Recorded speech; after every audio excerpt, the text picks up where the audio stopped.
என் முகம் பார்த்துட்டு நானே பயப்படுவேன். என்னடா இந்த முகம் யானை மாதிரி ஒரு ரவுண்டா இருக்கு.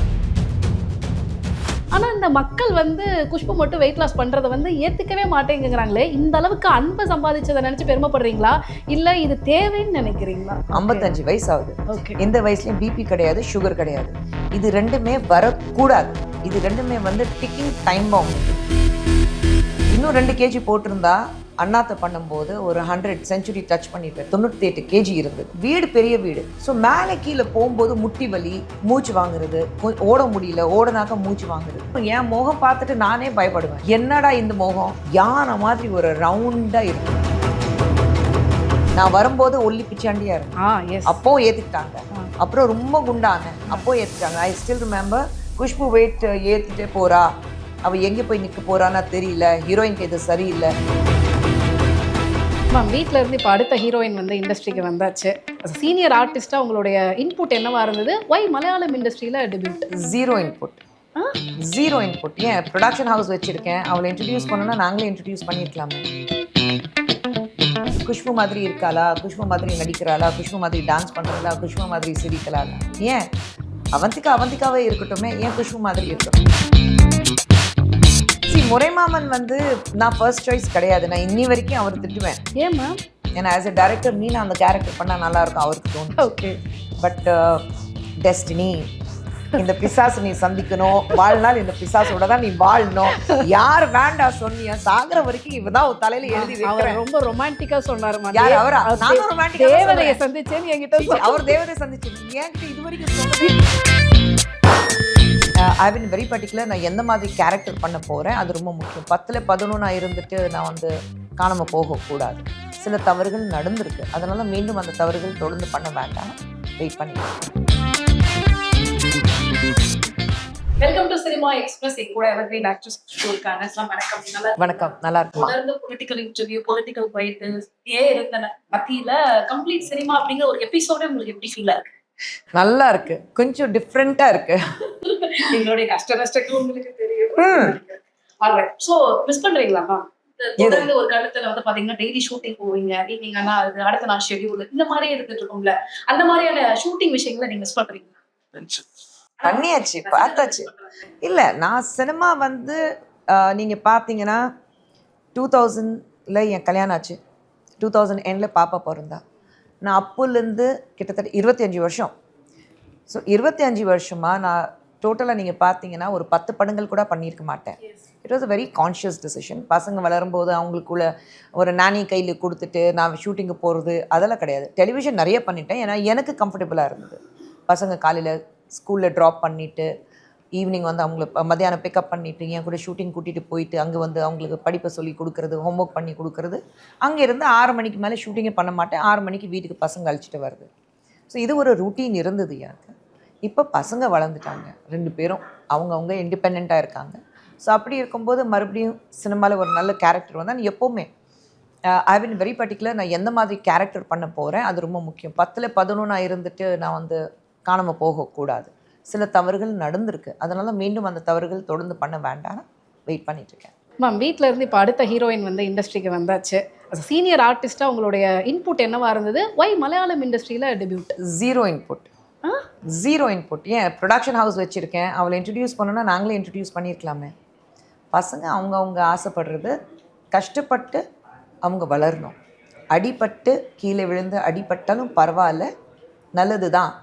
அடுத்த முறை எப்படி நான் கீழே பார்த்து நடக்கணும், அடுத்தது முறை அடிப்படக்கூடாதுன்னு அவங்க கற்றுக்கணும். அவளே கதை கேட்குறா, அவளே முடிவு பண்ணுறா. சில நேரத்தில் மட்டும் என்கிட்ட ஒரு டவுட் இருந்தால் கேட்பா. மலையாளம் சினிமாவுக்கு அவள் கேட்டா. நான் ஒரு ரெகுலராக ஒரு மசாலா ஹீரோயினாக நான் இருக்கணும்னு ஆசைப்படலை. கண்டென்ட் ஓரியன்ட் ஸ்கிரிப்ட் நான் பண்ணணும்னு ஆசைப்பட்றேன். சரி, கண்டென்ட் ஓரியன்ட் ஸ்கிரிப்ட் டெஃபினட்டாக இன்றைக்கி மலையாளம் சினிமா அதில் நம்பர் 1 இருக்குது. கண்டென்ட் ஓரியன்ட் எனக்கு சப்ஜெக்ட் ரொம்ப பிடிச்சிருக்கு. மதர் அண்ட் டாட்டர் ஸ்கிரிப்ட் இருக்குது, சரிதா ஆண்டி தான் பண்ணுறாங்க மாதிரி. ஸோ எனக்கு அந்த கண்டென்ட் ரொம்ப பிடிச்சிருக்கு. தாராளமாக பண்ணிக்கோ. நான் கதையும் கேட்கல, ஷூட்டிங் போயிட்டுருக்கு, பூஜைக்கும் நான் போகல. கொச்சின் வரைக்கும் போனேன், குருவாயூரில் 2 மணி நேரம் தூரத்தில் தான் அவள் இருக்கா. லொக்கேஷனும் போகல. ஏன்னா அவளும் கிளியராக சொல்லிட்டேன், தேவையில்லைம்மா, நான் ஃபைன். ஐம் ஃபைன், நான் நல்லா இருக்கேன், ஷூட்டிங் முடிச்சுட்டு நான் வீட்டுக்கு வரும்போது உங்களை சந்திக்கிறேன். அதுக்கு டெய்லி மார்னிங் ஈவினிங் பேசிட்டு தான் இருக்கா. ஓகே. உங்க படங்கள் பார்த்தே நிறைய ஆக்டிங் இதெல்லாம் ட்ரைனிங் மாதிரி எடுத்துக்கிட்டாங்களாமா? சான்ஸே அவங்களுக்கு அவங்க ஸ்டைல் இருக்கு. Okay okay. அது எல்லாமே வந்து குஷ்பு மாதிரி இருக்காளா, குஷ்பு மாதிரி நடிக்கிறாளா, குஷ்பு மாதிரி டான்ஸ் பண்ணுறாளா, குஷ்பு மாதிரி சிரிக்கலாளா? ஏன் அவந்திகாவே இருக்கட்டுமே, ஏன் குஷ்பு மாதிரி இருக்கிறோம்? ஓகே. நீங்கள் சோஷியல் மீடியாவில் நடக்கிற எல்லா விஷயங்களையும் பார்க்குறதுனால இந்த கேள்வி கேட்குறேன். சமீபத்தில் வந்து ஒரு டிஸ்கஷன் வந்து பார்த்தீங்கன்னா ஒட்டுமொத்த சோஷியல் மீடியாவில் இன்னமும் அக்செப்ட் பண்ணாமல் இருக்குது. அது என்னன்னு பார்த்தீங்கன்னா உங்களுடைய வெயிட் லாஸ் ஜர்னி. அதாவது நீங்கள் அக்செப்ட் பண்ணிக்கிட்டீங்க, ஆனால் இந்த மக்கள் வந்து குஷ்பு மட்டும் வெயிட் லாஸ் பண்ணுறதை வந்து ஏற்றுக்கவே மாட்டேங்கிறாங்களே. இந்த அளவுக்கு அன்பை சம்பாதிச்சதை நினச்சி பெருமைப்படுறீங்களா, இல்லை இது தேவைன்னு நினைக்கிறீங்களா? வயசுக்கு ஏற்ற மாதிரி தேவைதான். 55 வயசு ஆகுது. இந்த வயசுலயும் பிபி கிடையாது, சுகர் கிடையாது. இது ரெண்டுமே வரக்கூடாது. இது ரெண்டுமே வந்து டிக்கிங் டைம் பாம் உங்களுக்கு. ஓகே, என் அம்மாவுக்கு பயங்கர ஹை பிபி. ஸோ அவங்க வந்து ஈஸியாக எனக்கு கொடுக்கலாம். ஸோ அதனால தான் இது ரெண்டுமே எனக்கு வரக்கூடாதுன்னா, அந்த என்ன சொல்லுவாங்க, என்ன சொத்து விட்டுட்டு போயிருக்காங்கன்னா, ஏற்கனவே மைக்ரேன் அண்ட் சைனஸ் கொடுத்துட்டு போயிருக்காங்க. ஸோ இதுக்கப்புறம் மறுபடியும் வந்து இந்த பிபி சுகர் எல்லாம் வேண்டாம். So I am a little healthy. நடுவில் வந்து ரொம்ப யார் டெய்லி பார்த்துட்டு இருக்காங்க, அந்த இட்லி சொல்லி சொல்லி சொல்லி இன்னும் 2 kg போட்டிருந்தா அண்ணாத்தை பண்ணும்போது ஒரு 100 செஞ்சுரி டச் பண்ணியிருப்பேன். 98 kg இருந்தது அப்போ. ஸோ வீடு பெரிய வீடு. ஸோ மேலே கீழே போகும்போது முட்டி வலி, மூச்சு வாங்குறது, ஓட முடியல, ஓடனாக்க மூச்சு வாங்குறது, இது எல்லாமே பார்க்கும்போது அண்ட் எங்கேயாவது ஒரு நிகழ்ச்சியில் கலந்துக்கணுன்னா ஃபேமிலி இருக்குது. நான் மட்டும் என் முகம் பார்த்துட்டு நானே பயப்படுவேன். என்னடா இந்த முகம், யானை மாதிரி ஒரு ரவுண்டாக இருந்தேன். ஸோ மக்கள் வந்து கொஞ்சம் கொஞ்சமாக வெயிட் போட்டதுனால அவங்களுக்கு அது பழகிடுச்சு. ஓகே. ஆனால் டாக்டர் சொன்னார், நீ முட்டி ப்ராப்ளம் போகணும், உனக்கு பிபி சுகர் வராமல் இருக்கணும்னா நீ வெயிட் கம்மி பண்ணி தான் ஆகணும். So that was a taking time for me. And நான் கோவிட்லேயே ஆரம்பித்தேன். ஓகே. கோவிட் நேரத்துலேயே கொஞ்சம் கொஞ்சமாக வெயிட் லாஸ் பண்ண ஆரம்பிச்சேன். கன்சிஸ்டன்சியான ஒரு ப்ராசஸ் தான். 4 வருஷம். 4 வருஷத்துல தான் வெயிட் குறைஞ்சிருக்கேன். இப்போ என்ன ஆயிருக்குன்னா, க்ளூட்டன் ஃபுல்லாக கட் பண்ணிட்டேன். மைதா, சப்பாத்தி இதெல்லாம் சாப்பிட்றது இல்லை. ஏன்னா அது இன்டாலரன்ஸ் இருக்குது. அது இப்போ தான் கண்டுபிடிச்சேன். ஓ. ஸோ மைதா சப்பாத்தி ஏதாவது சாப்பிட்டாக்கா உடம்பு ஸ்வெல்லிங் வருது, வாட்டர் ரிட்டென்ஷன் இருக்குது. ஓகே. ஸோ நானும் என் சின்ன பாப்பா 2 பேரும் வந்து க்ளூட்டன் இன்டாலரண்ட். ஃபேமிலியாக இருக்கீங்களே மேம்? Gluten intolerant. அது என்ன பண்ணுறது? க்ளூட்டன் 2 பேரும் க்ளூட்டன் விட்டோம், 2 பேர் இப்படி ஆயிட்டோம். ஆமாம், அவ்வளோதான். சரி, இப்போ ஏற்றுக்க முடியாத ரசிகர்களுக்கு வந்து என்ன சொல்ல வர்றீங்க? ஹெல்தியாக இருங்க, அதுதான் முக்கியம். ஏன் நீங்கள் இப்படி தான் அழகாக இருக்கீங்கிறது கிடையாது, பழகிடும். நான் வரும்போது ஒல்லி பிச்சாண்டியாக இருந்தேன், அப்போ ஏற்றுக்கிட்டாங்க.